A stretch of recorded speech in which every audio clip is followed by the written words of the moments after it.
तो सूर्य का प्रकाश ऊपर ना जाएगा।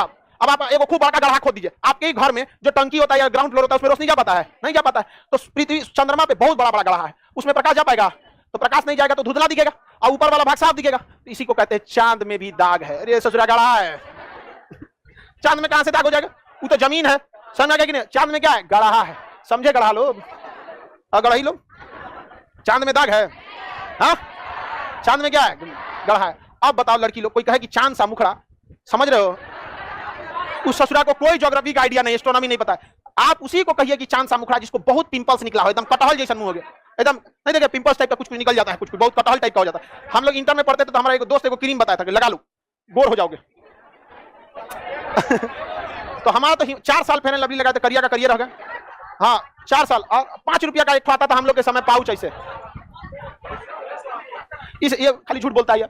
हमको ऐसे काला, एक मेरा दोस्त बोला कि लगा लो इसको, लगा लिए हम लोग, और लगाने के 1 हफ्ता बाद मेरा मुंह कटहल जैसा हो गया था। ऐसा कांटा कांटा की तरह निकला था ना कि मुंह धुलते थे तो दर्द करता था। 10-12 दिन तक तो मुंह भी नहीं धोए। ऐसा ही तनी आंखों को मार लिया आदमी, ऐसे कीचड़ उचड़ फेंक दिया, ऐसे ही चला 10-15, पूरा कटहल टाइप का हो गया था। उसके बाद से क्रीम पे से तो विश्वास ही उठ गया मेरा। उसके बाद से कभी, हालांकि लड़का सब में जब दाढ़ी आने वाला होता है ना, ये सारे लड़कों में एक फेज आता है इंटर वाला, बहुत सारे लड़कों में जब दाढ़ी आने की स्टार्टिंग रहेगी ना तो पिंपल्स टाइप का क्या हो जाने लगता है, आने लगता है वहां। तो जिसके मुंह पे खूब थोबड़ा पे पिंपल्स हो, गड़हा गुड़ही एकदम भचकल टचकल, समझ में आ गया कि नहीं आ गया? उसी को कहिए चांद सा मुखड़ा है। समझ में आ गया कि नहीं आ गया? अगर कोई लड़का किसी को कह दिया कि चांद सा मुखड़ा है, और लड़की अगर हमरे बैच की है, हाँ? लेकिन कितना पढ़ लेगी लड़की, उसको तारीफ सुनने में बहुत मजा आता है। समझ में आ गया? आप लोग का शादी ब्याह होगा तो खुश रहने का एक ही तरीका है, तारीफ में कमी नहीं कीजिए। समझना? आप केयर करिए, ये आपकी रिस्पॉन्सिबिलिटी है, लेकिन उसे फील होना चाहिए कि आप केयर कर रहे हैं। समझा गया कि नहीं? आप बहुत ज्यादा केयर कर रहे हैं, लेकिन अगर उसे फील नहीं हो रहा है तो आपसे झगड़ा करने लगी। आप थोड़ा भी केयर नहीं कर रहे हैं, लेकिन उसको बस फील हो रहा है कि बहुत केयर करता है, वाह कितना मानता है, बाप रे पहिलका से अच्छा है। समझ गया कि नहीं? पूरा एकदम, जब वो टाइम मिले, हाँ जैसे मान के उल्का पढ़ रहे हैं, टाइम मिला, खाना खा ली, ठीक ठीक आप काम कर रहे हैं, ठीक, कितना केयर करता है।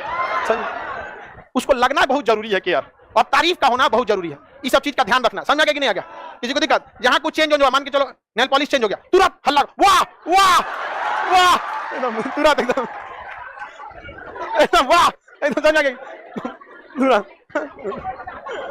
मतलब इतना ज्यादा मत कर देना, मतलब नॉर्मल एकदम, ओवर एक्टिंग नहीं। देखो करिए कि पकड़ा जाएगा सत्ता से, मतलब एक सबकी मेंटेलिटी है जैसे, उसको तारीफ बहुत पसंद। अच्छा काहे नहीं पसंद है? इतना मेहनत से ससुराल, समझ आ गया कि नहीं? तो कहते हैं ना, मैं किसके लिए सजू मेरा पिया